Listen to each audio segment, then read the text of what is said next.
We're doing it live. We are live. Yes. Hello. Hello, Stephen. Hello. I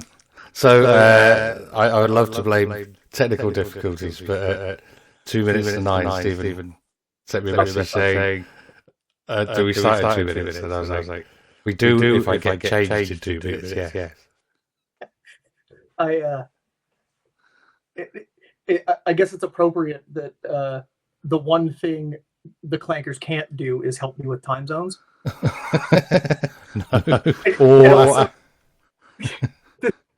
It says that I can't have diary management. So I even went, like, because I went to the Patreon and I added to my calendar and stuff, and it says 10 a.m. But the text on the Patreon said 9 British summertime, 10 EDT. Okay. Which is U.S. Eastern, not Central European, or at least I thought that's what it said. Like, now I have to go double check because I'm not sure. Apparently, right. Okay. I have an echo, and it's because. How's that? I've been told that there's an echo on my end. Does that make it better? Let me switch microphones 1 second. No, it's not. It's not you. Yeah, Daniel says it's better. Thank you.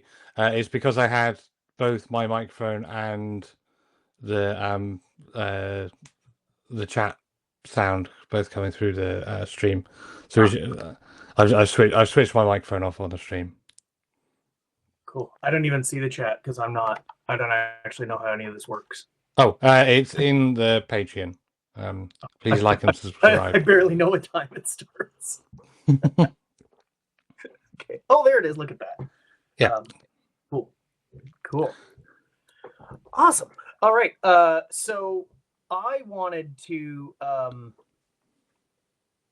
try out Stride. StrideLikeAboss.com. Okay. But my local install is hacked to bits because I was trying to add SSO to it and integrate it with my cluster. Hive won't send me a confirmation email. So, but that doesn't have I guess we can start by talking about the thing anyways. If that's the thing, the thing that I linked you. Yeah, so I think we got kind of two vaguely compatible goals, like one of which is a goal. I'm not entirely sure which goal is enabling which other goal at this point, but like we definitely want to do both of these things. So Stride is a sort of like a sort of task board style task management system, but that has like native AI integration. So you can say, like, when a task gets into a column in the board, a clanker picks it up and does a particular thing, and then if it succeeds at that thing, it moves it on to the next one. I don't have any sort of experience with that like way of working. I mostly just like use these tools interactively at in my IDE or at the terminal. Anyway, so like it's an opportunity to kind of learn about that and to think about like what kind of checks or guardrails we would want on on an AI that's like automatically picking up our tasks. But then we needed a coding project to like motivate doing that, to sort of fill out the task descriptions. And you suggested one that I think like we both have interest in, and potentially some of the other people who've seen like Typing Pool and On the Wing and all the GNUstep apps I've been working on would be interested in as well. So do you want to tell us what the kind of coding project is? Yeah, sure. So this one's one that we talked about for a while because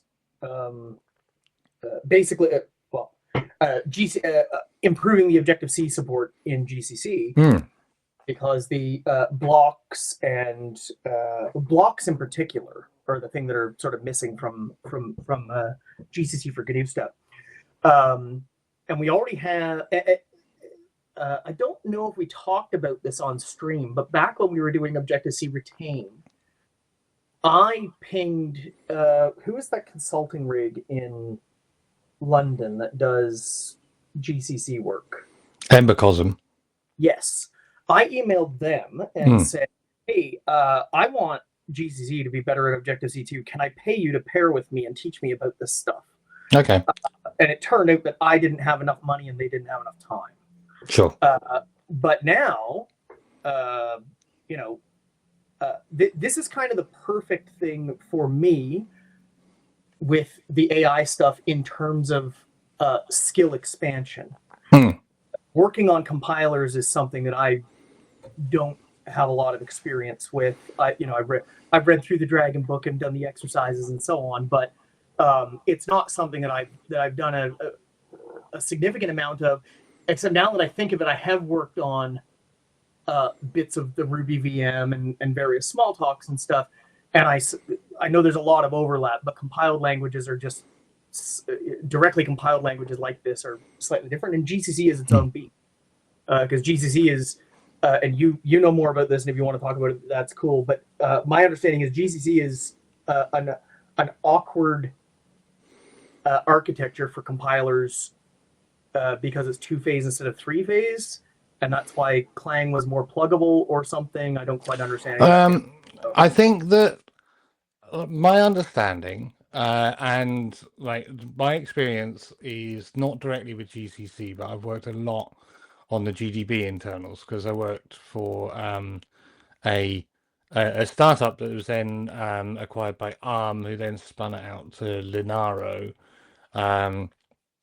doing debugging and profiling tools for high performance computing systems, so for large clusters and data centers, and both GCC and GDB were designed to be standalone programs so that you couldn't take a bit of it and run it in a separate process, because that would have worked around certainly the GPL2,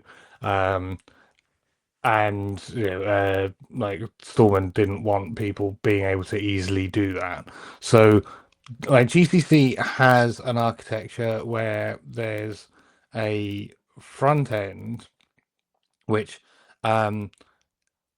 interprets the kind of the syntax in the in the source files and turns it into a format called Glimple, I think, or Gimple, I can't remember. It's an intermediate language, and then a backend that optimizes that intermediate language and then converts that into target assembler language. That's kind of the same as what LLVM does, but LLVM was deliberately designed to be a collection of modular libraries that you can invoke using the Clang or the LLVM kind of command host and get them all to do the thing and compile your stuff, or you can embed them in IDEs, or you can embed them in static analysis tools and other tools. So yes, Clang is easier to modularize, or was designed with a modular architecture in mind. It's probably easier to reason about too, because Rust is in. Well, because it's written in C++, so it's got a type system. Oh, right, yeah. So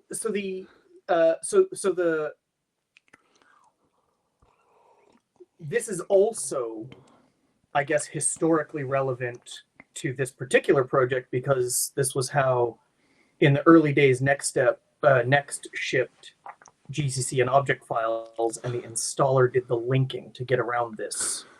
They tried to do that, and they asked Stallman whether that was was it Stallman or was it I seem to recall Stallman directly ended up talking to Steve Jobs about it and said, hey, this is my understanding was it was like, this is this fits the letter but not the spirit, please don't. Who was the legal counsel for the FSF back then? Was it Evan Moglen?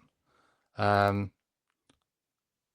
think it must have been, or it would have been just yeah. So the story is that's what Next wanted to do, and So like they shipped the object file. They would ship GCC and the object files for their Objective-C separately, and then like the user would have a command that they ran that linked it, which meant that the user was doing the linking, not the not the company. So they weren't distributing a derived work, and whichever of Evan Moglen or Richard Stallman they talked to said, well, like I think that's probably like fine within the license, but we don't actually think it's what we meant. And so Next ended up not doing that. Like, if you get okay, I thought it get shipped in a developer preview or something, and possibly, and got but returned. But yeah, okay. yeah, okay. I mean, like, Yeah.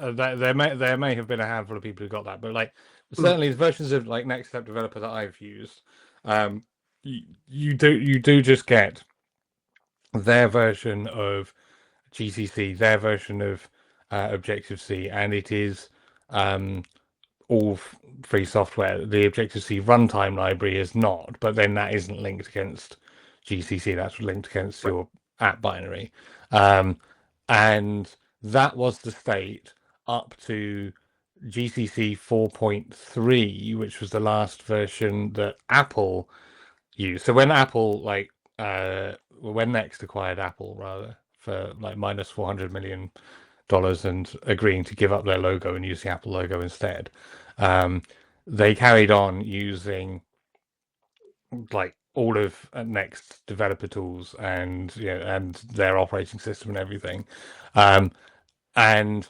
basically up until GPL version 3, Apple carried on doing exactly the same as Next were doing, which was to publish their version of GCC, but not to upstream it. And actually, Apple started open sourcing their Objective-C runtime library, which Next hadn't done. So, like, there was GNU GCC, and then there was Next/Apple GCC, which had a bunch of patches that were just like not kind of cleanly applicable upstream, and nobody ever like particularly took the effort to do it. The GCC Objective-C support kind of existed, and the GCC Objective-C runtime kind of existed as a hedge against like Next ever kind of closing their stuff off or or like doing their own tools. And of course, eventually that's what Apple did when the GPL3 came out. Was they went they refused to ship any software that had the GPL3 because of the patent clause, and so they well, at least that's my understanding. I don't know whether that's fully accurate, but anyway, they stopped kind of taking new versions of Bash, of GCC, of GDB, and so they started sponsoring Clang, which was already or LLVM, which was already a university project, so that they got a differently licensed. I can't remember what license it had at the time. I think it was some like university vanity license. But anyway, they had an alternative compiler, and they stopped like even releasing patches for GCC. Yeah, and so I'm not. I know a bunch of the vaguely. I know a bunch of the history, like vaguely like this stuff. I'm not sure where libobc2 came in. That was Dave Chisnall, I think, but I don't know where it came from. I'm actually going to share. So I'll share the conversation I have with Claude, because I didn't really do that until last night. I'll just put that in the chat. And so basically, I hopped into Claude and said, "Hey, take a look around." Because I have a vague understanding of how the pieces fit together.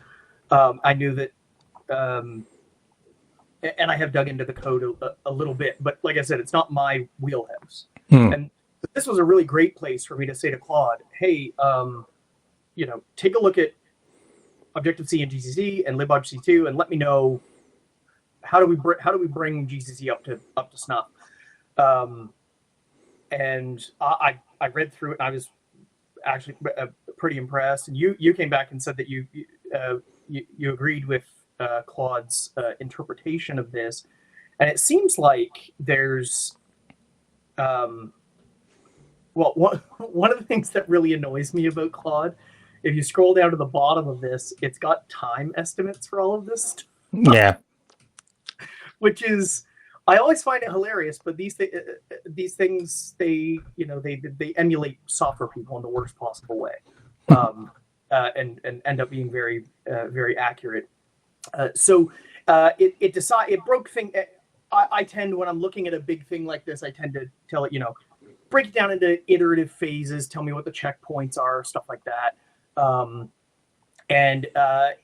It sort of calls out that actually one of the issues is that GCC has a runtime called GNUstep 1.9, but doesn't actually enable it. So that was a step 0 that I wasn't even aware of. And then there was non-fragile IVAR instance variables, and then of course there's block support and stuff like that.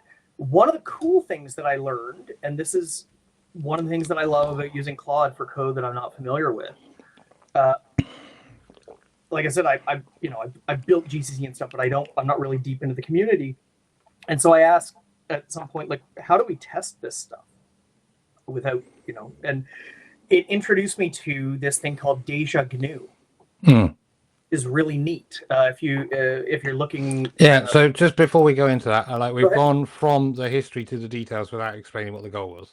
So right. The so GCC kind of Objective-C support is basically frozen in time at pretty much the point where Apple stopped creating patches, because somebody on the GCC community was trying their best to either merge those patches in or to make the same behavior, and they had their own Objective-C runtime library, which is the thing that actually looks up or creates classes and sends messages to objects and all that kind of stuff.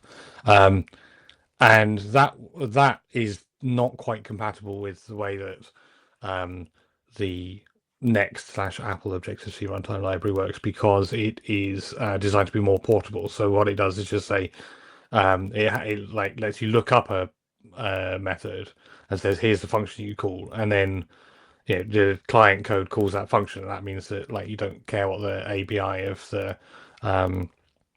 the platform is. Whereas Objective-C message send, which the next version uses, is a trampoline. It jumps into the target functions. You need to know where all of the parameters go on the registers and all that kind of stuff for any collection of parameters or types or return values or whatever. So modern Objective-C has a bunch of features that aren't available in GCC, and those are split across the runtime library and the compiler front end. And your goal was, can we make GCC support a modern Objective-C language? And then that's the conversation that you had with Claude. That's the one that you've linked in chat. Yeah. So in the GNUstep community, there's there's sort of a bifurcation of apps, and it's not obvious all the time. But basically, if the app uses blocks, then it needs to be compiled with Clang, and if it doesn't, then it can be compiled with GCC. And I seem to recall there being issues when I was last trying to build my GUIX system, Geeks or whatever you pronounce it. Yeah, Geeks. Geeks. When I was trying to build that system, I ran into a situation where sometimes things were compiled with Clang and they worked, and sometimes things were compiled with GCC and they just didn't work, and stuff like that. And so I wanted to know, hey, what is if we wanted a completely GNU system, how do we get there? And it turns out that upgrading the Objective-C support in GCC is the way to get there. It identifies the gaps as non-fragile IVAR offsets, ARC, the automatic reference counting, blocks, and then the it's at the ABI wire format, but the ABI wire format is not exactly defined, so it doesn't. That's not a thing that we have to maintain necessarily. It's just a thing we have to be aware of, as I understand it. Well, so like we the to support non-fragile instance variables, like the Objective-C the compiler emits symbols that basically say, like, the symbol I'm referring to is this class and this IVAR in that class. And then the Objective-C runtime, when it sees requests to look up an instance variable, like looks up that symbol to work out where it is in relation to the objects. And so, like, that has to be in agreement between the Objective-C compiler and the runtime.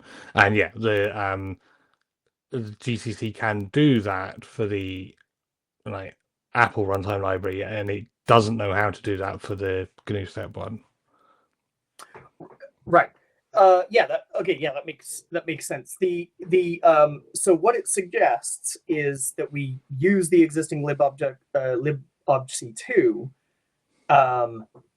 and then just update GCC to emit the appropriate symbols for those things. The first part, and the non-fragile instance variable offsets, the IVAR offsets and blocks. Or sorry, the IVAR offsets update is required for blocks. ARC is not. I also seem to, this is a tangent, but I also seem to recall there was like a no-op ARC implementation that was source compatible, but I'm not sure if that actually helps. I'm just skimming this again, and I noticed another thing that I've seen Claude do a few times is one of the section titles says "honest assessment." Have you caught this with Claude? Yeah, I mostly use Gemma 4 and Quen 3 locally, so I haven't used a lot of Claude. Yeah, I was off of Claude for a while. Gemma 4 locally is great, but my hardware is not as fancy as yours, so I can't get a super great output from it yet. I've actually realized I could make more money out of AI people by selling the Mac Studio that I bought last year than I could by growing this Patreon, it turns out. It's completely wild, especially since I guess the used market prices just went up too, because the mixed studios. No, absolutely. They're like this. This is a 256 gig M3 Mac Studio. I could sell that for $25,000 today. Holy shit! Yeah. It's wild. So I switched. I was using Claude, and then Anthropic started doing this thing where you basically had to use only their tools or have an Anthropic API.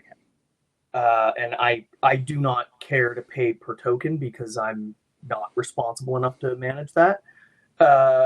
So I switched over to Codex for about a month and a half, and then OpenAI started doing the same things. And so I said, well, I actually like Claude better. If they're both being dickbags, I might as well just use Claude.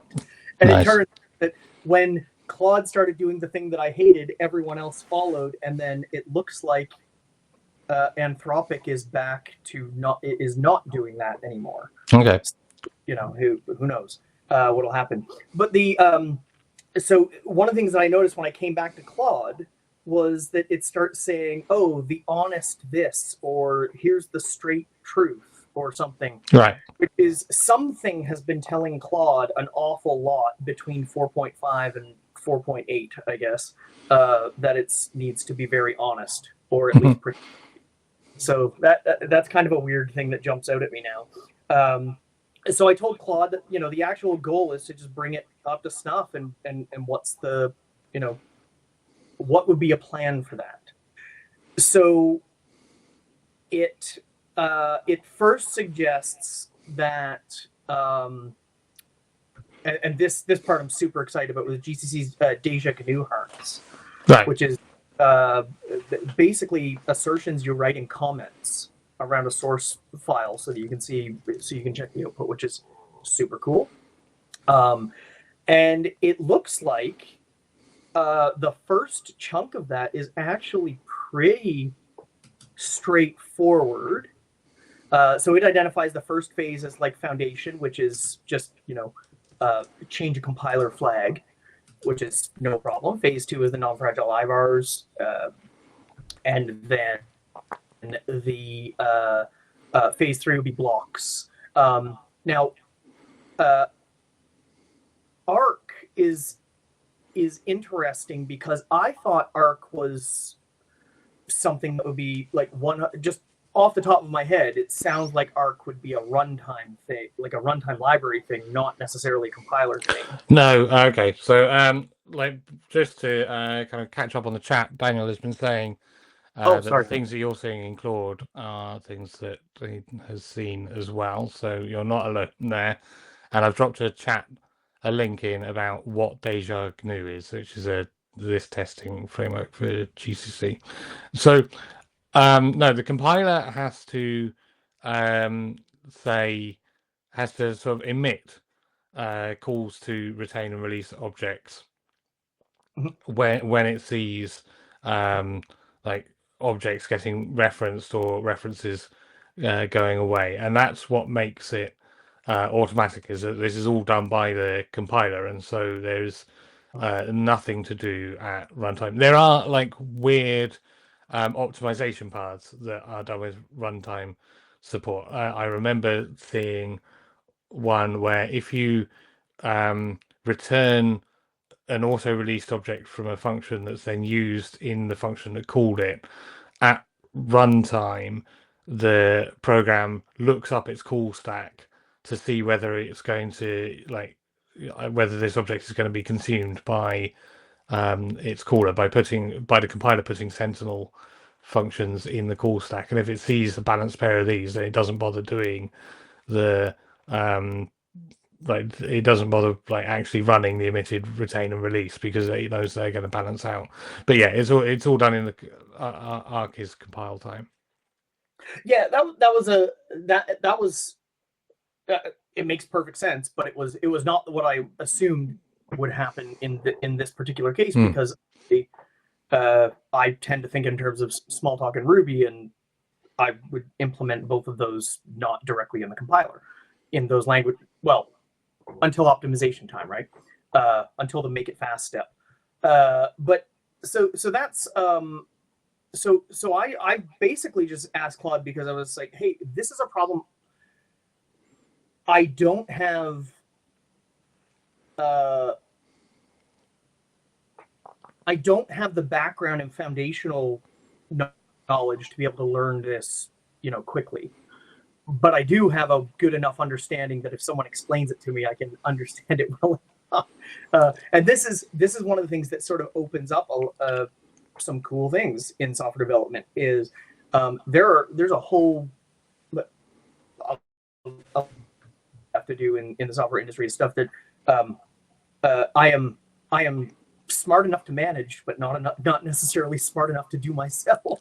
Yeah, and that's that is the kind of software engineering centaur mindset, is that how can we use these things to improve our capabilities and our understanding? And if we can go through this project and learn both how what we're comfortable with and how to get comfortable with autonomous kind of lights out development, and learn about making compilers, and particularly about contributing to one of the most widely used compilers in the industry, then that's what we're doing, is we're becoming better at our well, I would say our jobs. I'm not employed, but we're becoming better at our craft through the use of the AI. Yeah, and I don't think that, I mean, everyone has their own way into the industry and so on, and I mine is definitely non-traditional. I didn't get a degree or anything like this, but if I had, I can definitely see a time where, like, I've been in the software industry for over 25 years. If I had gone to university, would I be able to remember as a 43-year-old man what I learned 25 years ago about compilers? Because most people just don't interact with compilers that often, and so the tooling is really nice to help it get. In my case, yes, I have the foundational knowledge to sort of, to be able to build on it and have this explained to me. It's also possible that I have done that someone has done this kind of work 25 years ago and just needs a refresher. And so these tools are super great for that. I'm really excited by that. Cool. It definitely makes me better as a software developer. Yeah. Right. Well, let's get on to doing that. So, given that we want to do everything inside Stride, should we start by setting up Stride and like working out what the first cards to put in it is, and then work out how we get the AI to actually work on that card? Yeah. So that now that is that might be a slight issue because my Stride account is currently in limbo, and I told my friend made Stride. Kit, want to share your screen and sign up for an account and see if you can confirm your account, or alternatively run it locally. Like I said, my local install is kind of jacked up, and I didn't realize that until it was too late. So we can do it either way. We could also dump it into beads, but let me see here. I might. Let's see.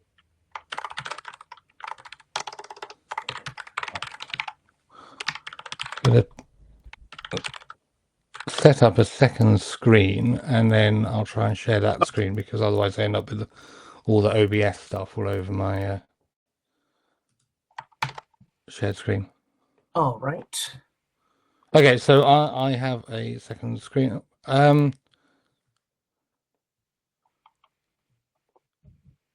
Right, should I share a screen and set up Stride?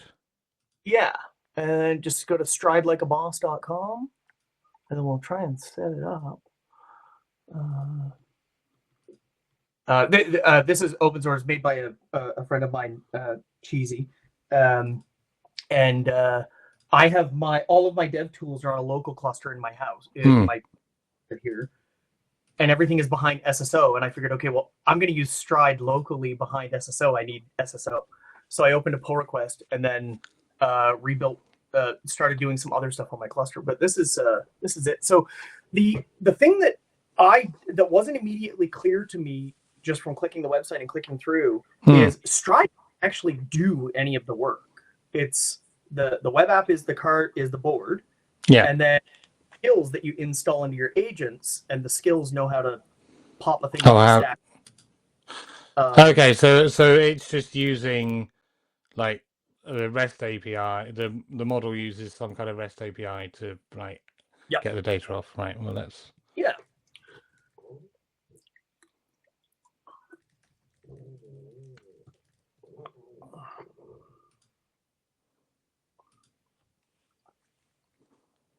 Nope, that didn't work. An error occurred during registration. All right.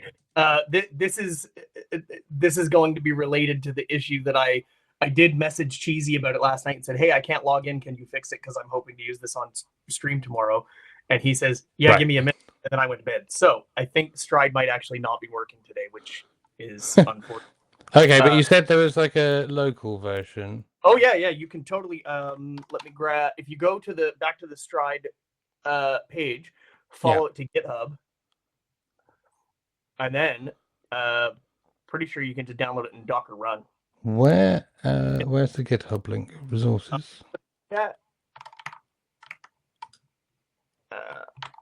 we go. So you put it in chat. Okay. Oh yeah. It's called Kanban, which of course makes it not discoverable. Yeah. Right. So let's see. And you'll see anybody else who's clicking around will see there's there's an open pull request for SSO, which I started working on so I can install it in my own cluster. So let me do, and then let me grab this one. So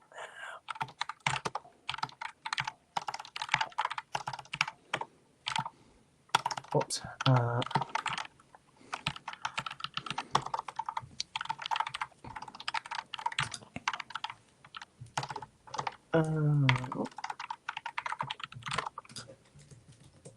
right. There we go. So yeah. So basically the interaction with Stride, which hopefully we'll see shortly. Basically, what you do is you have your Kanban board, you create something, and then when it's ready to be implemented, you drop it in the ready list, and then in your agent, you'll install a skill and just I think in Codex it's $stride-workflow. The way that it authenticates is actually really neat.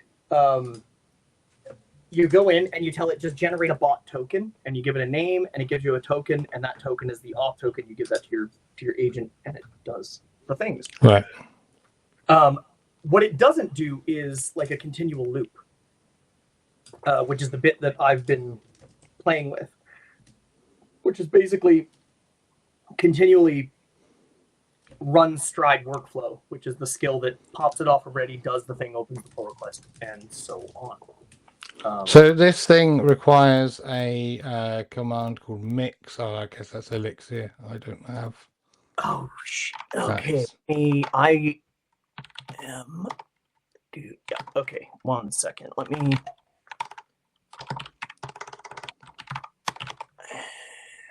Let me do. I can do. Where is?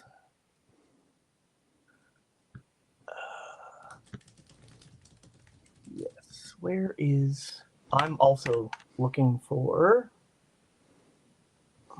So this is unfortunately one of the shitty things about this AI stuff. It opens up so much opportunity to do so many things. I always have like 40 things going on at once, which has always been a problem for me. Let me see here. Oops. And mix. And there we go. Mix. I wonder if that's going to. Shit. And so, yeah, so now I don't even remember which machine I had it working on. So if given that Stride is not cooperating, the last time we talked about this, we talked about beads. Do you want to? Yeah, that's fine. Want to pop up an interface with beads and just feed it the plan that I linked? Do you want to try that? Yes. Okay, but then I need to check out GCC as a working project. Shit. I need a Right. feed folder. Have you set any of this up? I have. Yes, but working right this second, not as well. Do you have a checkout of GCC? No. I do not have a checkout of GCC. Right. Sorry. Let me grab. This is I guess that is. I guess that can be phase 0 for Claude or Gemma or whoever. Yeah. Well, but I'm not interested in like making a video where people watch us check. No, I understand. GCC. So the let me grab this one here. Whoops.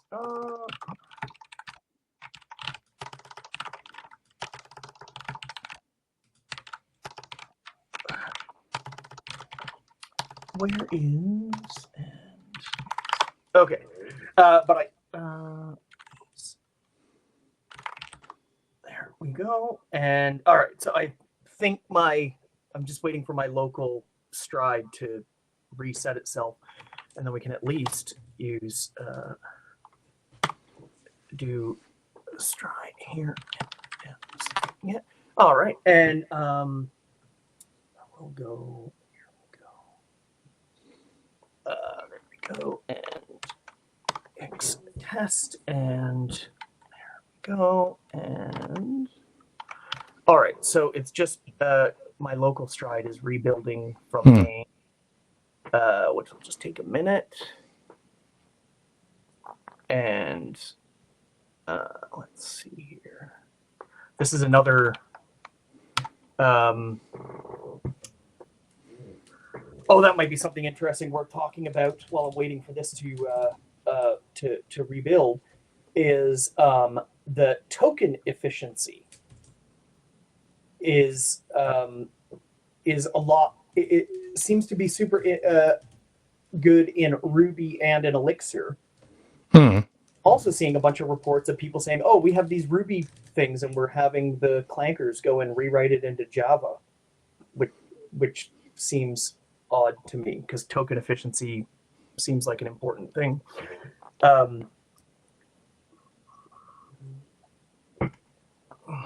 I guess it just nuked all of my caches because it's rebuilding everything hardcore from scratch. And there we go. There we go. Well, so I've been trying to build. Can't even quit. Right. Try to run the Stride project, and it needs a local Postgres server, which like the README says local development setup, and it tells you a command to run. Turns out that is not enough of a command to run to get it to work. The Rails apps started defaulting to SQLite, so you can get started in one command, and that did not translate to the Phoenix to Phoenix land, I suppose. Wow, this is taking an awful lot longer to build than it did when I did it last night. So I guess all of my mix caches are gone. So there we go, and right, let's give up on this. Let's switch to right. You talk about something. I will clone the GCC repo in the background, and then we'll do this with just set up a beads. That sounds great. Sorry about that. I was the time zones, and I was late. This is not good for me. So okay, so I've been really enjoying the actually on the topic of the things that these tools enable that I'm not super that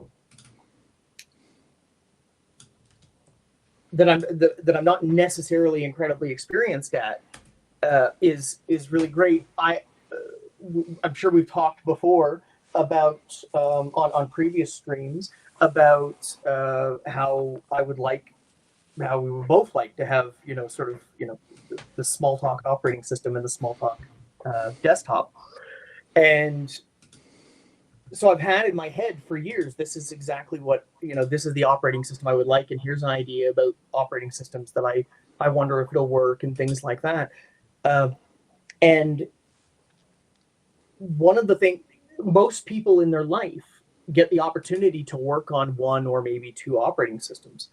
And since I installed Claude less than a year ago, I have had, I brought 3 Smalltalk operating systems that boot to a bare metal Raspberry Pi, 2 booting on real hardware, and then nuked and started over and said, hey, I'd like to try a different idea. And this is experimentation and stuff that we just were not able to do for so long, because when you're hand carving every solution out of raw keycaps, it takes so long. And so I think that, where we have this situation where, in the course of your career, you might work on 1, maybe 2 operating systems, you might work on 2, maybe 3 compilers and things like that. With these things, we really have the ability to, to build multiple operating systems from scratch and learn a whole bunch of things about it along the way. So this would be amazing for me, especially where I got started in the software industry. As a young teenager in middle school, without having any of the deep, the deep education or traditional education and stuff like that. These tools are just amazing because you have, uh, someone, although not a real person, but someone that you can ask all the questions to, and they've memorized all the documentation, and it's pretty amazing. Do you have a lot of things like this, Graham, where the things that you wanted to do that weren't really that were just out of reach become just easier now? So something I've been working on, like I I have this like builder model pattern in the Chiron Codex patterns catalog, and like this, yeah, what you're describing makes it very easy to get going on something like that. Yeah, to just go, I have this idea, let's get a prototype, like let's see whether it works, and either learn from it, either abandon it or refine it, or uh, like redesign based on what you learn.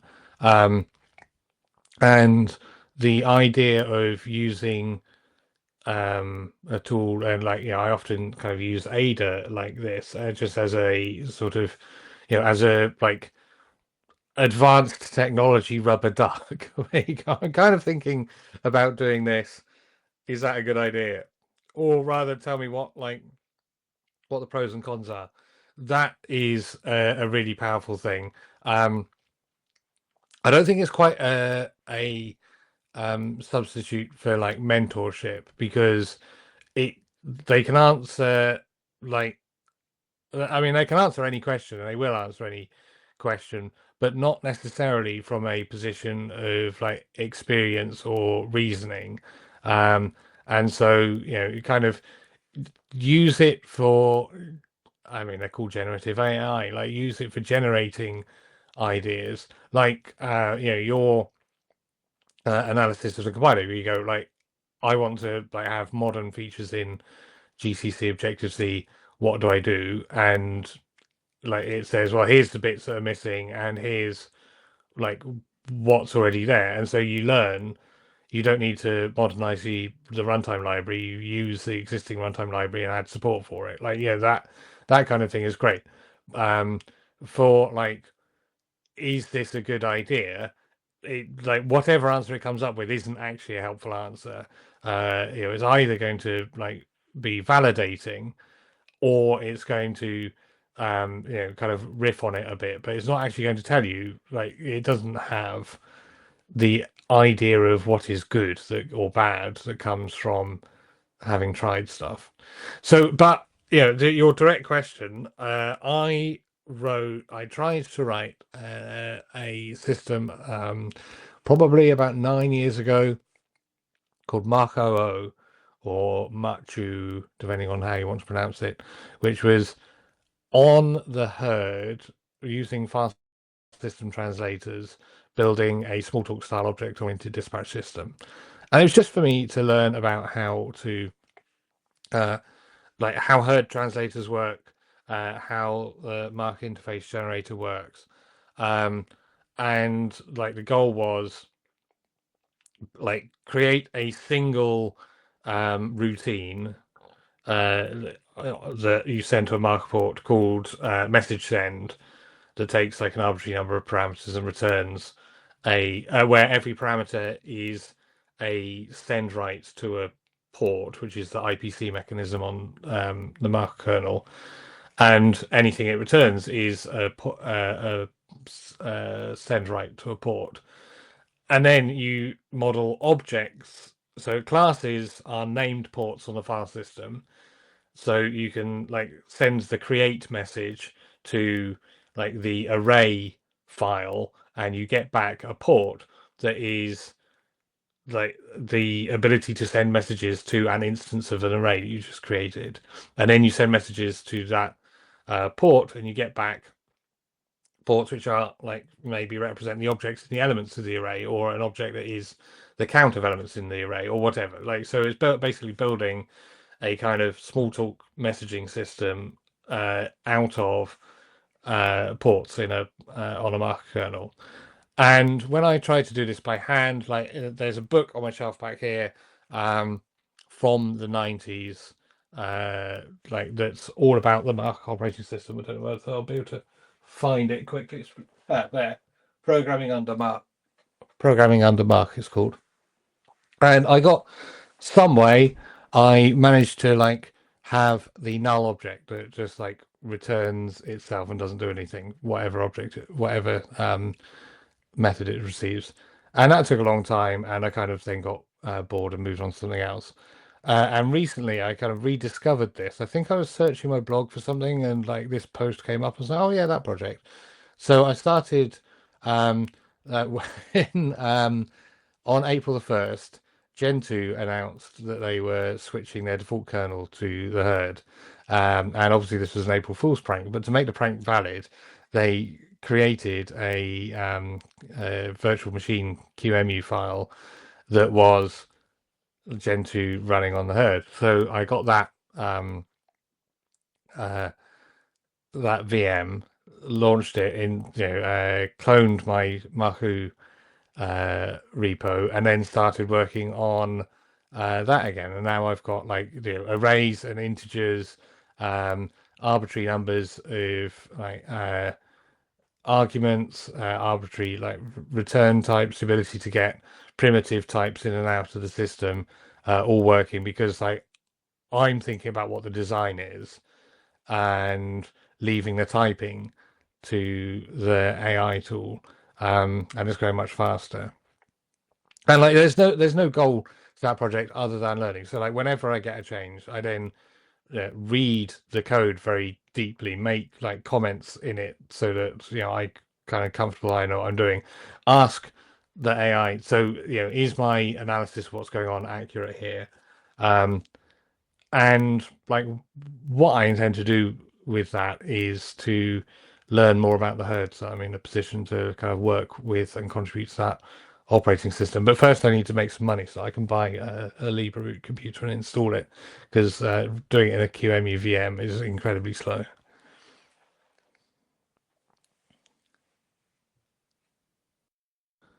You're muted. Sorry. Yeah, on that point, it's really nice to just be able to, because if I'm learning something, and we need pithy phrases for this kind of thing, I guess.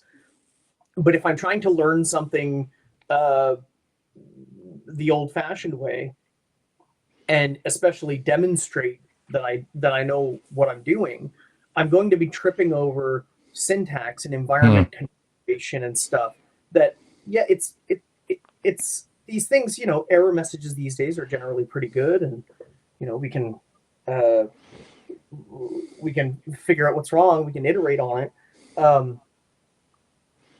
But when I'm focused on, why is this thing not working? I'm not focused on what is the best output for this kind of thing, or what's the best system, and those kind of things are really important. I really like Claude as a rubber duck about everything, but as you said, using it, as a mentor, it's possibly not an excellent mentor. I was hoping it was a really great mentor, and then as you said, maybe it's not an excellent mentor. I'm a little bit sad. Like, are you saying that all of my ideas are not absolutely excellent?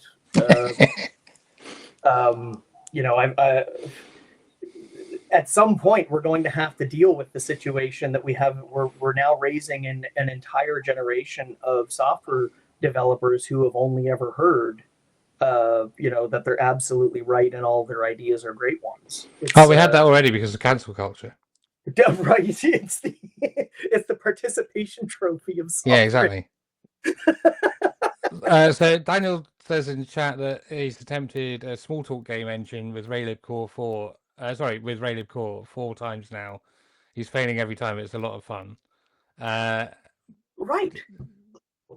Like, how many times would you have failed before you gave up completely, entirely, forever, if you had to, do the manual labor every single time. Like that's Or worse, like how long would you spend persevering with a bad approach if like it was going to, if you felt like it was going to cost you a lot of time and a lot of effort to like redesign it? right. I mean, but perhaps less time than you would spend with a bad approach that you're told is an absolutely correct, excellent approach. Yeah, possibly. Yeah. So, Right. Oh so no, there I is don't that. have a checkout of GCC. Sorry, I have fetched all of the objects in GCC checkout. I really feel sorry for you about your internet connection speed. Well, I'm But also like running a video on demand and watching the right, stream for the chat and streaming the stream. And I'm not the only person connected to my Wi-Fi. So yeah. right, right. It's this is definitely one of those things where like it didn't occur to me, not that I was ever very good at being super well prepared for these things, but even before I realized, oh, I don't know, I'm not even sure what time this is, I thought, oh, maybe I should probably go check out some stuff and run some stuff. No, it only takes a few minutes to check out GCC. That's not a big deal. It does only take about, I don't know, 50 seconds to check out GCC here. And that is another one. And I definitely have this as a particularly bad habit of mine, where when I go down the road on an idea, and then when I decide this is no longer a good idea or I'm not interested anymore for whatever reason, I often just delete it. Sometimes I will go and delete it from my backups too, because if it was a really terrible feeling. And so, like I said, I've now been through the process of getting a Smalltalk operating system that boots on a Raspberry Pi 4 real hardware now 3 or 4 times. I don't know that I actually have the source code to any one of those attempts anymore, because I just don't care. When the software, and maybe this is a profound lesson that we can take away, but when the software is really incredibly cheap to generate, I just don't really care about keeping it around, keeping every spike all the time. Yeah. So this is hey, look at that, we have a BD. Yeah, so I've initialized bead, and because I'm contributing to someone else's repo, what it's done is it's created a kind of look-aside repo where it keeps the beads issues in sync. So what I'm going to do now, do you want to carry on using Claude? I mean, I only have the whatever the $18 subscription is, so we'll probably if we use Fable, but I think we can. Let's. I'm way more interested in seeing your setup with the local models. Why don't we take the Claude? And I think because it's a public URL, you can probably just give the URL to your local model and say, "Hey, make a plan from this." Yeah, what I'll probably do actually is paste the text in, because they don't all like the Pi itself doesn't have access web tool. So what it does is it uses curl, and then like that can be a pain in the ass. So right, Pi is the coding assistant I use. You can find it at pi.dev. I'll stick that in the chat. It is it's a host for running an AI as a coding assistant, and it has all the tools you would want. It has agent skills, it has MCP, it has plugins, and it includes the documentation for the model to understand how to write agent skills and plugins. So it's extensible from within itself. You can kind of say to your model, like, can you write me an agent skill that does whatever, and it will do that. So what I'm going to do is to So it's listing a whole bunch of skills there. Are these default skills, or are these, a collection of ones that you've generated or downloaded some, generated a few, or? Most of these skills are ones I've created for my own. In fact, none of these are downloaded. Some of them are skills that support the patterns in the Chiron Codex patterns language, and there's a agent skills repository on Codeberg. Let me get the chat, the link for that. There it is. Paste that in chat. So like the write manual skill is for the generate documentation pattern. The ambiguity resolution skill is for the disclose ambiguity pattern. Analyze interaction transcript is for ureflect or model reflects. And help me reflect specifically supports ureflect.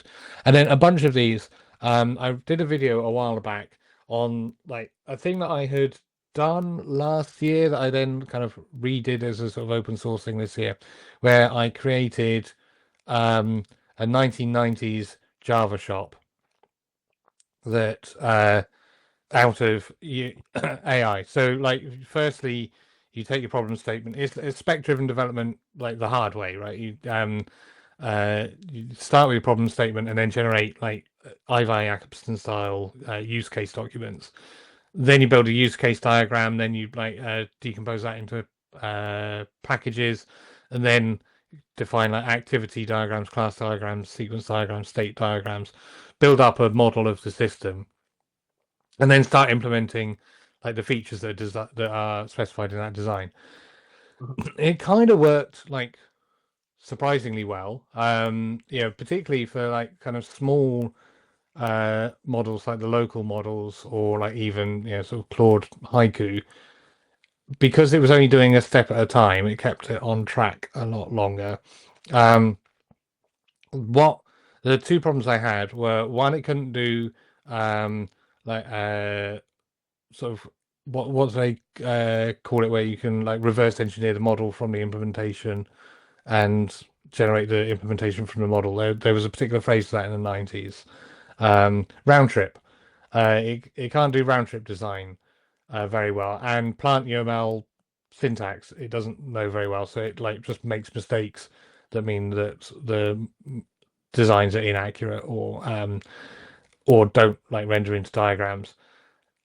So I did consider switching to the Smile, the standard model interchange language XML format for generating the diagrams, so that I could then have tools that make like valid transforms. So you can say like add a class, but you can't just like kind of create a diagram that has a class in it that you haven't added.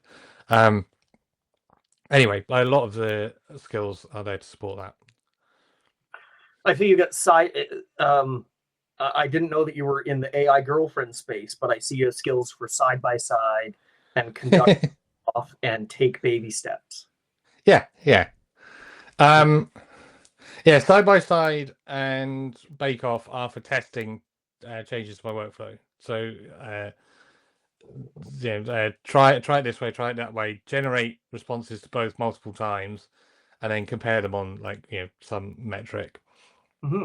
And baby steps is trying to is a skill for identifying ways to break a problem down into much smaller steps, so that each one doesn't require like a load of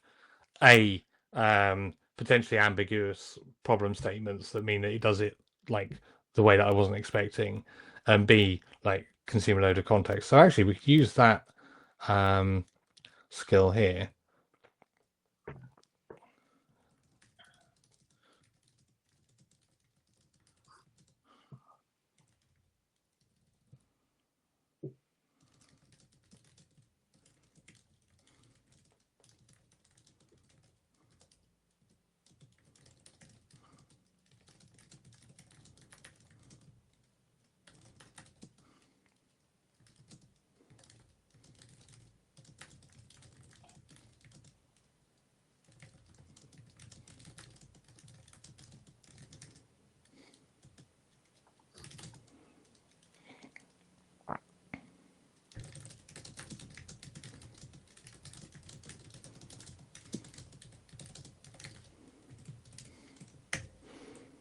So, right, that 347 line paste is your problem statement.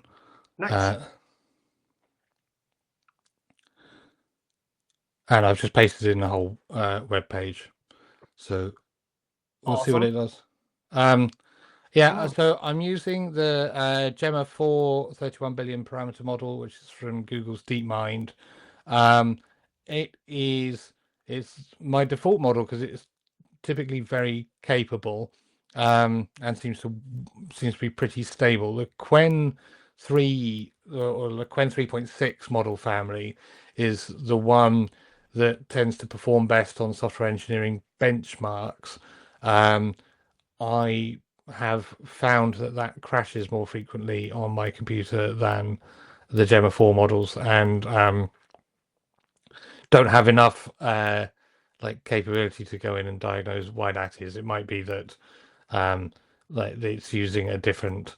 I think it's possibly a memory related thing, that the Qwen 3.6 model is a larger model, and that the macOS out of memory killer just terminates the process when it uses too much RAM. Right. I found Quen to be really unreliable. Okay. And I didn't dig into why. Gemma 4 seems really great. It's just super slow for me because to get the model at a size that is really that's really useful basically takes all of the machine. I have an RTX with 32 gigs of VRAM, and I think the Gemma 4 model at the size and quantization that fits to be useful takes like 31 or 31 and a half gigabytes of video memory. Right. And so it just maxes the machine out and makes it unfortunately not fast enough. I think once we solve the memory price problem, every person is going to have a computer capable of running these things locally. But yeah, I mean, I remember saying sort of at the beginning of the year that, like, okay, I have bought a ridiculous. So I was saying at the beginning of the year, I've bought a ridiculous high-end computer, but within like 2 to 3 hardware refresh cycles, every developer will be bought an equivalent computer by their employer, because what is it? I was kind of treating this as the sort of Xerox Alto of AI, right? I have bought my way into the future just by buying a computer that's like 2 to 3 Moore's laws beyond what people currently have. Two things have happened since then. One is obviously the like resource limitations, like you say, memory and storage both got much more expensive, and so that means that possibly we're further away from everyone having a computer that's equivalent to this Mac Studio. However, the other thing is that but the companies who are producing the models are getting better at training smaller models to be capable of like coding tasks. So back then I was using DevStrol 2, 123 billion parameter model. It needed unless you quantized it, it needed like 123 gigabytes of memory just to load the model. And it was capable, but not great. Now, Gemma 4, you need like 32 gigabytes of memory, and it's a significantly better tool. So we don't need as many Moore's law generations. We don't need as much memory, and that's good because you now can't buy a computer with 256 gigabytes of RAM in it. And it might be, it could be a long time before that happens. I was talking to my friend John about this the other day, about the fact that there are I think 3. The reason we were having this discussion was because we couldn't decide between the two of us whether there were 2 or 3 factories in the world that currently make memory. Okay.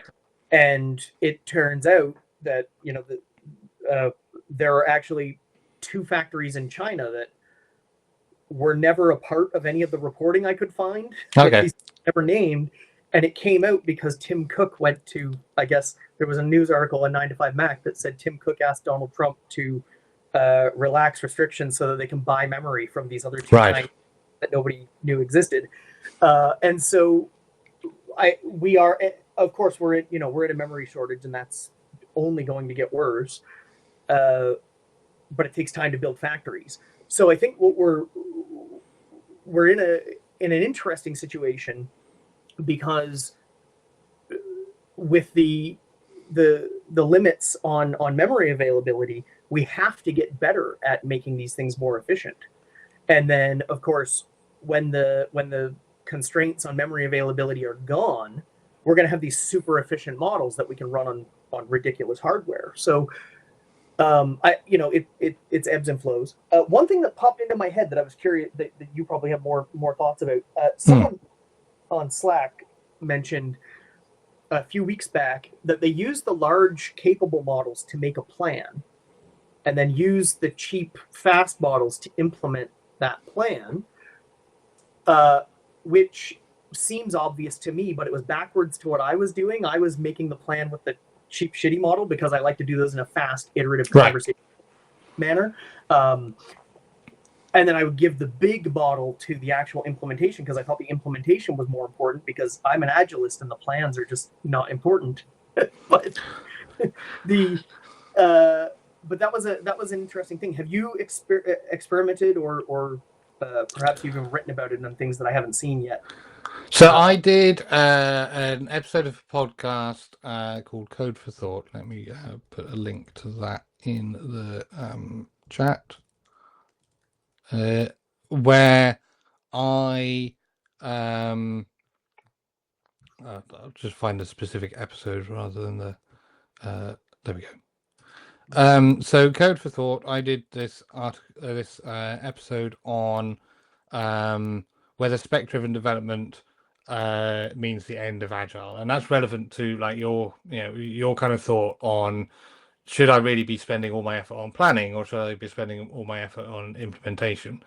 And like the view that I put forward is that like agile software development is what you do with the people in your team, like the customers, the sponsors, the developers, the testers, like all the people you work with to make software. You do agile development. What you do to generate the software is between you and the computer, and you can do that how you want. So spec-driven development is basically an approach to using a text editor. It's not an approach to like designing software, because you're not designing software in that spec any more than you're designing software when you type like JavaScript into Visual Studio Code. A lot of people are designing software at the point that they're typing the software into their IDE, and agile software development doesn't say that you have to do that, and in fact, it doesn't like even say that that's a good way of working. It says that there's value in a plan, but that there's more value in working software,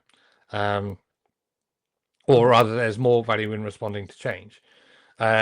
So, from that perspective, I don't think that like treating the plan, the plan that is the document that you paste into your prompt is not the plan as in I am planning my software at this point. It's the instructions in the I am like telling this tool what to type into my text editor.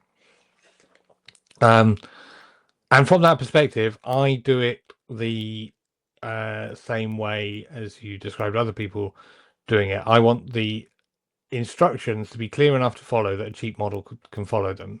So I tend to come up with a plan, either like if I know what I'm doing, then myself, or like work on it with a more expensive model.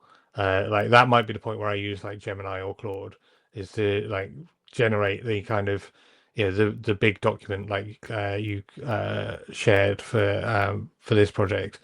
And then we've just created how many tasks, like 20 something tasks probably. Let's see if it says. right, 24 tasks. Each of those should be fairly small, self-contained, and not require much work. So those are like available for a cheaper model to do. And if that like gets into trouble, if I find myself like starting over or intervening or calling out error or like refining the plan as we're going, then I might abandon it, back out, and go, okay, let's start again with with a bigger model. Yeah, it also matches back, when I was a consultant. I used to often teach that uh, uh, a user story or a ticket or a card or whatever is a token for a conversation. And that sort of comes, I guess, from old school XP, where we have this thing and it's not a detailed specification. It's a reminder that we need to have a discussion about this, and I think that model really fits pretty well. So it looks like so phase 1 and 2 looks like it has them ready to go. The flag infrastructure, I think, is just what it's passing to the build command. So I'm not even sure why it calls that out necessarily as a phase. No, this is the flag to the GCC compiler front end to tell it to generate metadata that's compatible with the GNUstep runtime library. Right. There's no actual code changes there except in like build scripts and stuff. No, there's a change to the GCC front end to add a flag so that you can tell it to use the GNUstep runtime. Like the way that the GCC Objective-C compiler works is that it compiles Objective-C, but it compiles it into a bunch of calls to the runtime and use of runtime symbols. And so if you use a different runtime library, it has to compile to different functions and symbols. Now, the basic stuff for like Objective-C, for doing message sends and for looking up classes is deliberately compatible between the GNUstep runtime and the GCC runtime library so that you can just replace the one with the other. But to use the extended features on the GNUstep runtime, it has to like emit the metadata that's compatible for that. So this is a compiler change. Okay.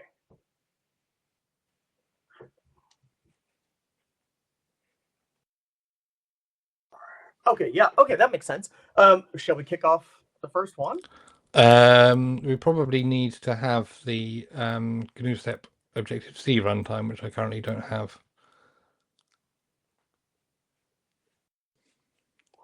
Because I'm on a Mac, and so I use the Apple Objective-C runtime.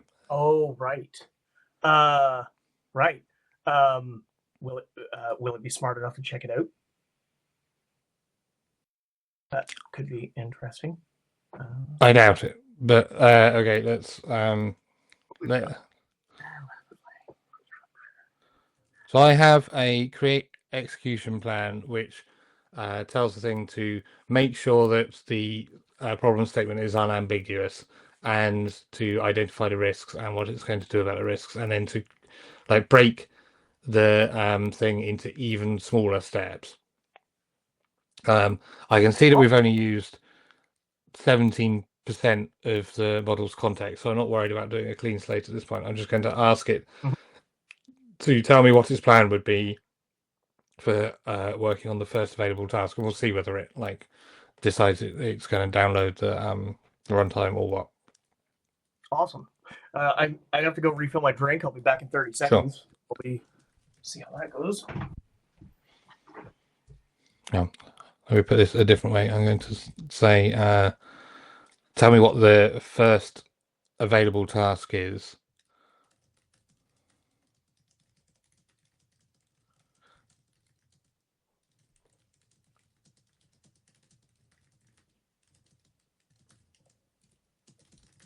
And then give me a plan for fixing that task.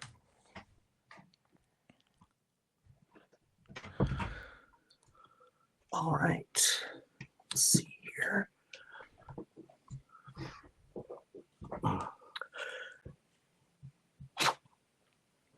It's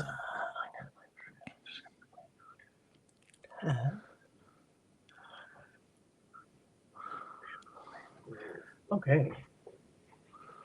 That is so. This is the Gemma 4 in 31B. You said 31 billion parameter, yeah. that is. That's the one that I had. It's working obviously a lot faster on your machine, but your machine is worth more than my house. So,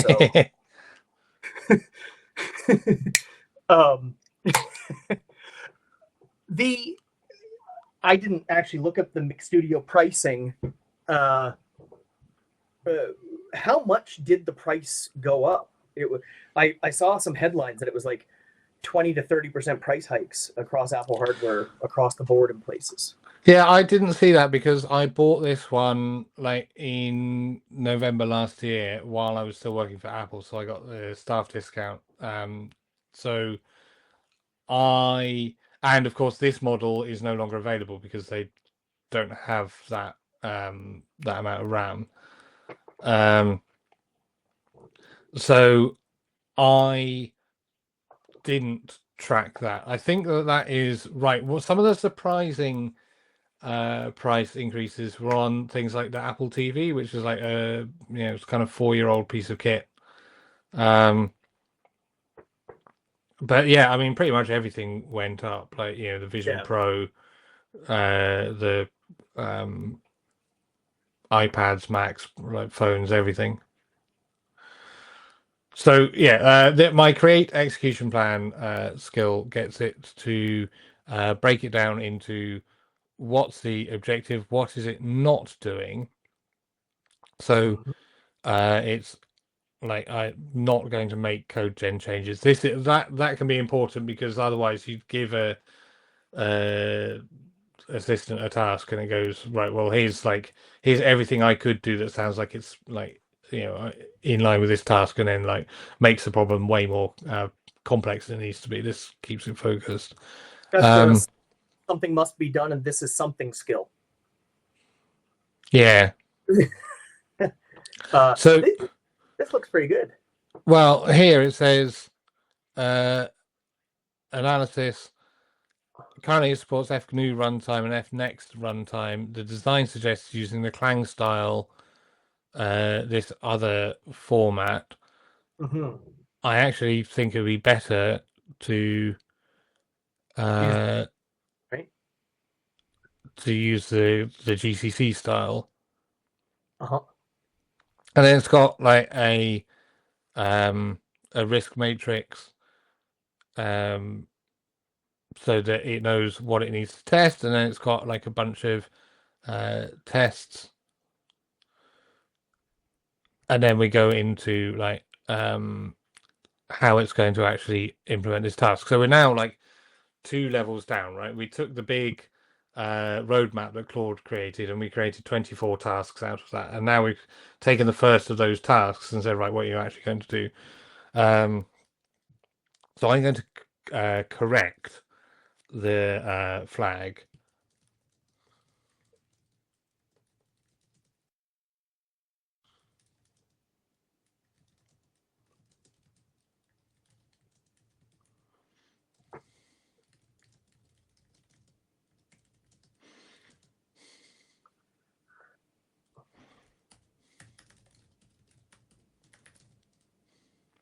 So I've just kind of made up the name of a, or I might put the version number at the end.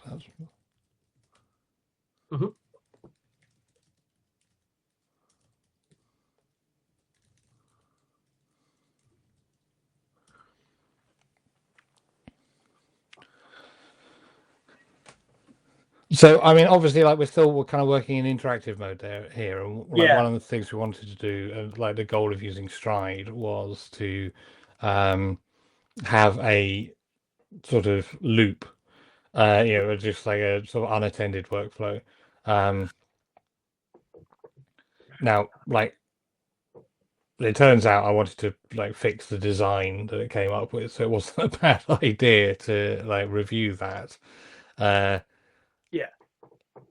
Yeah, and I mean, what we were starting from was very. I mean, everyone who has the link can go and take a look at that.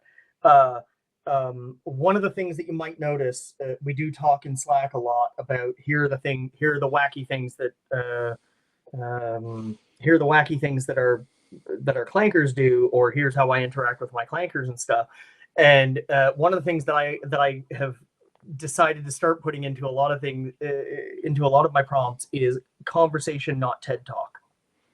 Because Claude will, well, they all will. They are text generation machines, and if you let them run, they will just generate text. So it's, often it's like, here's an entire novel about the thing that you probably understand pretty well. Sometimes I have to remind Claude, I'm sure you have a pattern named for this. My interaction with the pattern stuff, and maybe what we need is a special Gram model. My interaction with your pattern stuff is to message you on Signal and say, "Hey, this is the thing I'm doing. What's that pattern called?" Yeah, and I mean that's a good sign, right? I was at XP26 at the mini plop on generative AI patterns, and like the Joe Yoda, who's hosting the workshop, said, like, it is a great thing if someone says, I have that pattern, because it means that your pattern is valid. It means that you aren't just like writing for the sake of writing. You have genuinely documented something that people do. So I'm always happy to hear when people say, "Oh yeah, I already do that." It's like, yes, that's the point. Good. I always feel bad when I ask you for that kind of stuff too, because we're pretty close. I'm super interested in your stuff. I do follow your stuff, but I'm also following a whole bunch of other stuff. Yeah, like that. So it's not. I mean, how many years did it take you to memorize the table of contents to the Gang of Four book? Right. The only part you need to memorize, but and that's sort of the interesting bit where I am now. It would be cool. I'm sure I could just add a skill that imports the pattern dictionary and just ask the AI instead. Yeah, I know that Tor, one of the members of the Patreon, converts all of the so the patterns are available in PDF format on the Patreon. He converts them all to Markdown files so that he has them for his tools to have access to. I'm going to I'm also working with a publisher. I haven't announced who they are yet, but it's A-Press. I'm working with A-Press on publishing these as a book, and I'll try and get them to I'll talk to them about publishing it in Markdown format, see if we can make that happen. That would be cool. It is interesting how I mean, you were there too when Markdown was the new hotness because John Gruber needed it, and now it is the default format for interacting with computers.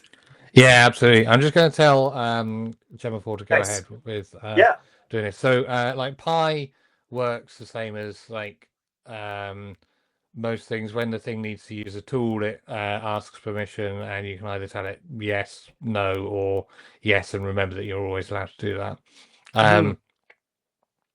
So let's just work through this task for this episode and call it when we get to a reasonable point, or when it gets to the point where I can't do something. Maybe what we need to look at, the thing that Steve Yeager built, I don't know. Sorry?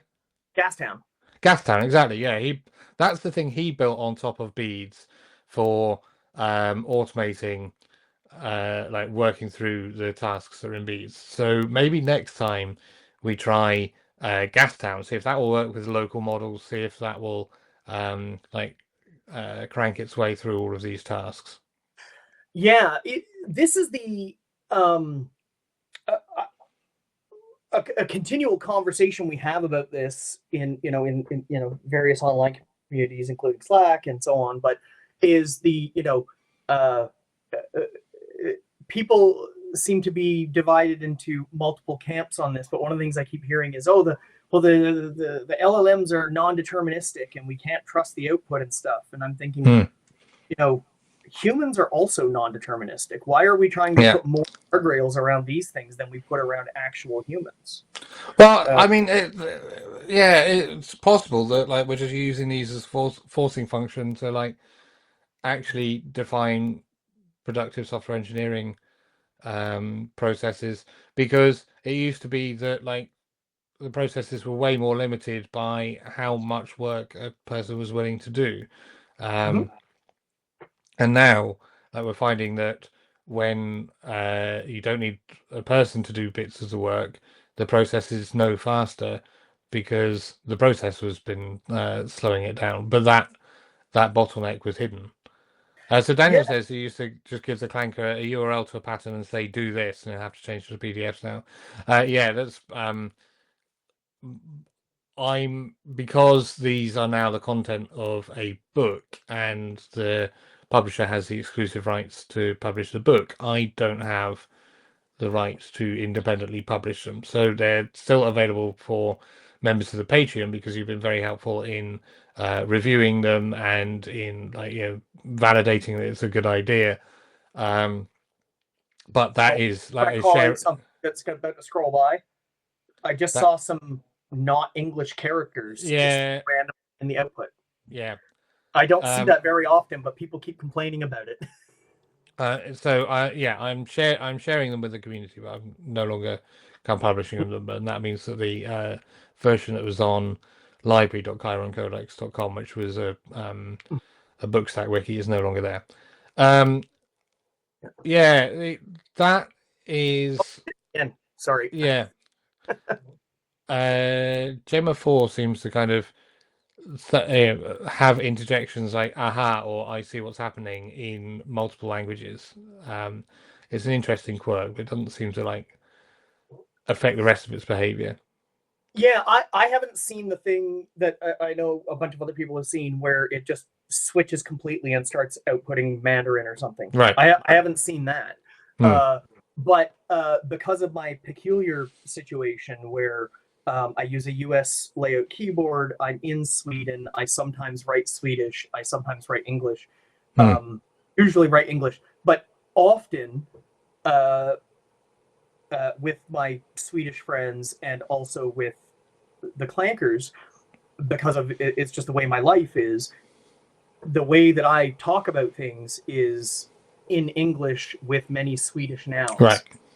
And so very often the clanker will say, I see that you've used, it'll think this, I'm assuming. I see that you used one Swedish word out of the 35 words in this thing that you just sent.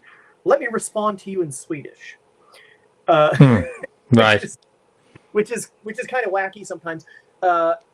And also because of the way that, my life is this way, I don't always notice when it switches to Swedish.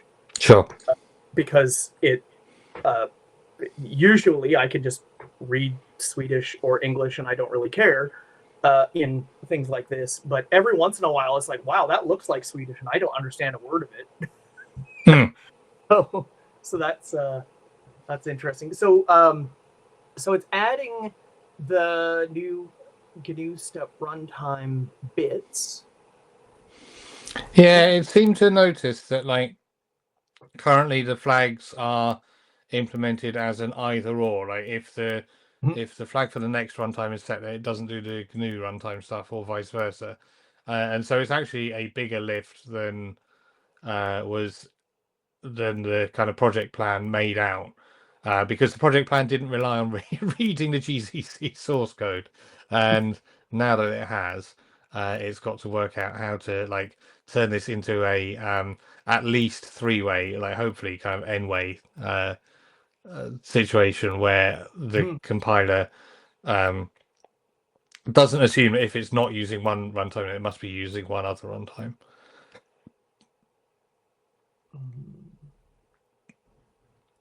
Yeah, it looks like it provided very detailed estimates for how many days this was going to take without actually having looked at anything. I mean, I don't know who says these things are non-deterministic. That is absolutely correct, but I don't think it matters. Yeah, but that's how a genuine product owner would work as well. They would exactly commit to estimates without making any attempts to like know how long it was going to take. Right.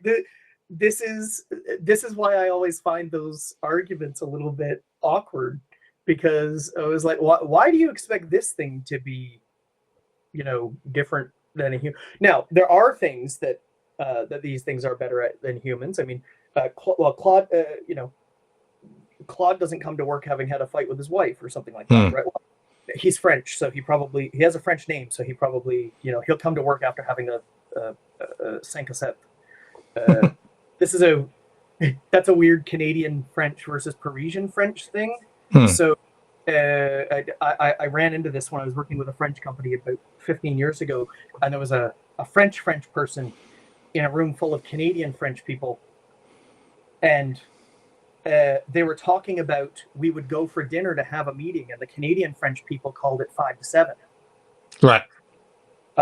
Apparently, I don't know this. Apparently, 5-7 is the Parisian French way to say that you have a mistress, that you're visiting your mistress. And in Canadian French, it's, we're going to have dinner together and discuss something. Nice. That was a weird one. So I'm going to stop it there because it's moved on to another task. But it's claimed to finish this task without actually having built the compiler. Oh, that is weird. Well, it's wrong, is what it is. And it's the thing that these tools, there's the completion bias. So it either couldn't work out how to do the build or tried a build command and it failed. And it went, well, I've made the changes to the code, which was what I was asked to do, so I'm done. You also see it if it can't run the test. So it'll go, well, pre-existing failure, the tests don't work, but the code's complete. It's like, no, it isn't. Right, that's one of the things that makes me kind of, uncomfortable with like the idea of sort of lights out software development, is like you need to be able to very strongly assert, or maybe just use like a Ralph Wiggum loop or something, so that outside of the assistant, outside of the AI context, you check, does the code compile, do the tests pass, has it added tests, like as the logical coverage right, and then make it like carry on until it is. That's the adversarial dialectics pattern that I shared recently. Yeah, it's in Stride in particular calls out acceptance criteria as a separate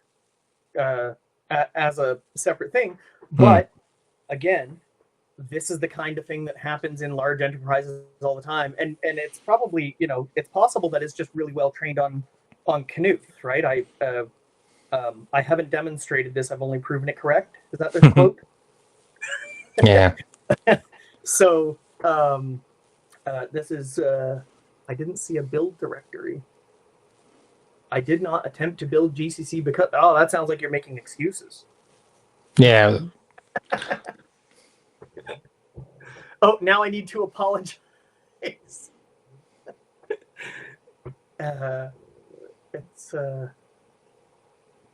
okay. This is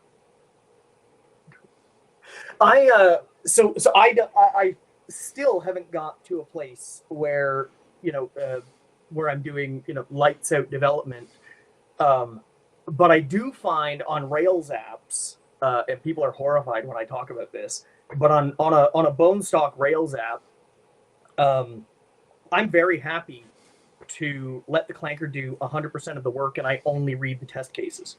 Right. And in fact, I only read the system tests in Rails land. So I have there's a skill as part of the Chiron Codex agent skills repo that I linked in chat, because it supports the trust the tests pattern, called design verification strategy, that makes the as a separate task from like building the code. It makes it use both like white box and black box techniques to work out what tests are appropriate. And usually it will say like you need unit tests for this and integration tests for this, and then manually verify this. I'm like, my response to that is, okay, build those unit and integration tests, build the mutation tests that verify that those tests actually catch regressions, which is something that the test strategy also tells it can do. And then build automated tests for the things that you think I should be verifying manually.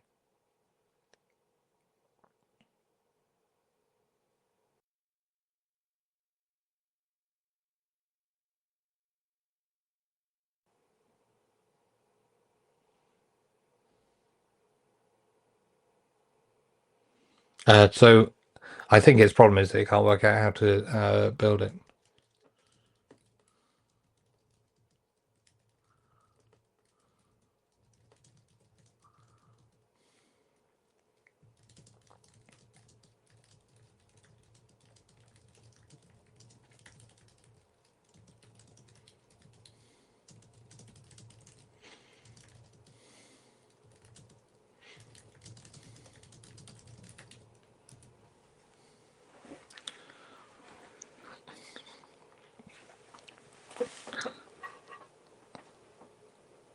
So, and this is the sort of thing that, like, in an unattended workflow, we would probably work out ourselves and then put into the instructions, or even into the sort of the surrounding, like harness or guardrails, whatever you want to call it.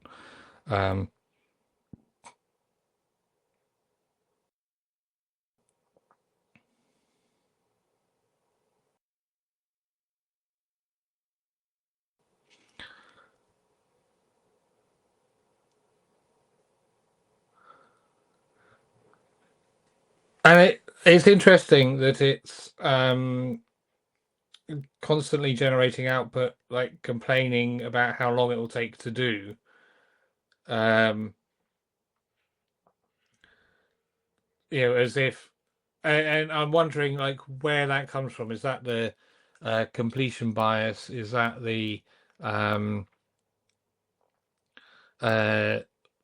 like the some kind of like training data? Is that the fine tuning? Because like if it needs to do a task and it is an automated machine, then I don't care how long it's going to take. I'm going to walk away and do it. Once we actually get the thing working, I do not intend to sit on the call waiting for the build to complete. I expect we'll call the stream there and carry on with life. You're muted. This is I was just looking through the GCC source. The Claude.md and the agents.md that are scrolling by are not in the GCC source that I can find, which is interesting because you're not using Claude. No, but Beads installs a Claude.md Right. and agents.md when you set it up. Right. Yeah. Okay. Yeah, that makes sense. Yeah, I've played with Gastown, and I still, it's really big. So I'm still not completely comfortable with it, but I do like. I think we're just about in a place where we can get to those places. One of the things I was thinking about was, the skills that are super important when you're dealing with agentic software development are more in line with team lead and management skill than actual software development skills, which is great for me, because I have always been a far better manager than I have been, a code typist. These things are, there are a lot of people out there that are smarter than I am. They're better at this kind of thing. But I'm generally pretty good at taking the forest view and moving things forward, and that kind of that makes it different and exciting in a different way. I can see why people who don't have a lot of experience in management or team leadership, stuff like that, would struggle a little bit with this, because there's a difference between I think there are two ways to look at this. Claude is like my text editor. It's a tool that I use, is one way to think about it. And another way to think about it is the agents are, implementation specialists that I manage. Yeah. And those are two completely different two completely different ways of looking at it. And I started down the road of sort of treating these things like a team that I manage rather than like an extension of my own abilities, because it's I wouldn't write code the way that the agents do. And so the way that I describe it is when they generate code, it doesn't look anything like what I would consider good code, or the way that I would write it, or the way that I would like to see it written. But I very rarely see an agent generate code that I would reject a pull request. You reject, yeah. And so I think that might be that. I think that's an important sort of mental shift into I'm doing these things. I'm setting the direction for the team rather than I'm responsible for every line of code. Yeah, and like the perspectives from which it's like management or like team leadership are that you're identifying which details you need to care about and which goals you need to care about, and sharing those goals and checking or ensuring those details, and also picking which like goals you don't mind how they're done, or which details you don't need to care about, and choosing to ignore those. And so for software engineers who are used to being very detail oriented, that can be a difficult like transition to make. The way it's not like management is that you're not doing like career development. You're not kind of setting you're not like agreeing goals with an independent intelligence, because that's not what's going on. You're using tools. You're just using tools that allow making some decisions at a higher level than you would have done like if you're just typing code in. Yeah, and it the analogy is probably closer to the difference between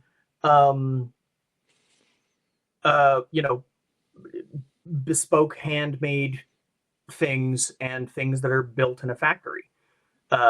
It's fun, and I certainly do this, to think about things like, cars are a perfect example.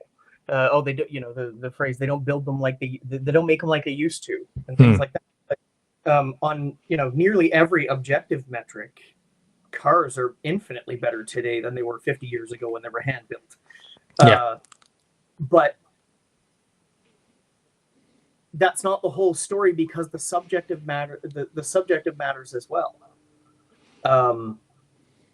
I certainly really like muscle cars, American muscle cars, 70s. But I'm definitely not going to pretend that a 1965 Mustang is a better car than a 2026 Mustang. Right. It's because the things that make the older car better are entirely subjective. I think that sort of that vibe shift. Hey, maybe we should call it vibe coding, because that vibe shift is an important difference, I think. Another thing that I see a lot of people complain about is like right here, we just see that, it ran a command and it exited with code 2. My immediate knee-jerk reaction to that is to cancel it and say, what the fuck happened?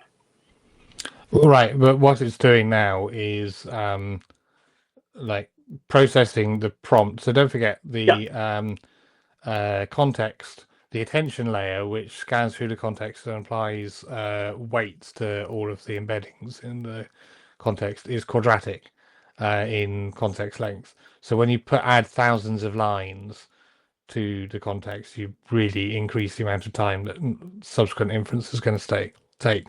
So what it's doing anyway is like reading that back in and then working out what to generate in response to that error, which is now started doing. This is going to take a while for it to build. We don't need to watch this. Yeah. We've talked about like how we wanted to set up a sort of a lights out thing. We couldn't get strides to work, so we switched to defining the tasks in beads, which will allow us to use a tool that's a like front end to beads. Gastown is the one that we know. There are probably others. So maybe next time we come out and we try using Gastown on this, or we find a different like front end to beads that can drive a lights out development and get the rest of this port done. Yeah, I would. Yeah, I definitely intend to be much better prepared. This is the first time that I've tried to. This is definitely the most technically difficult thing that I've even thought about having an agent do. More technically difficult because GCC is an old ass large repo. I've definitely had to do more technical things, but always a greenfield. So this is my bad for not being nearly prepared enough. But I think that this is a useful place to start and gives us a place to move from if we want to do it again. And I'm definitely happy to. Although morning is almost definitely not a good idea because I'm tired as fuck. Sure. But yeah, I think that we can probably carry on another time and make this a little bit more lights out. That would be super great. Sure. Okay. Well, thanks everyone for watching. I forgot to press the start recording button in OBS, so we've been streaming live but not recording it. But I should be able to get the download from Patreon once they've processed it. It will be available to rewatch on Patreon anyway as soon as they process the stream. Remember to tell your friends to join the Patreon. Stephen, do you want to tell people where they find you or anything like that? No. Okay, cool.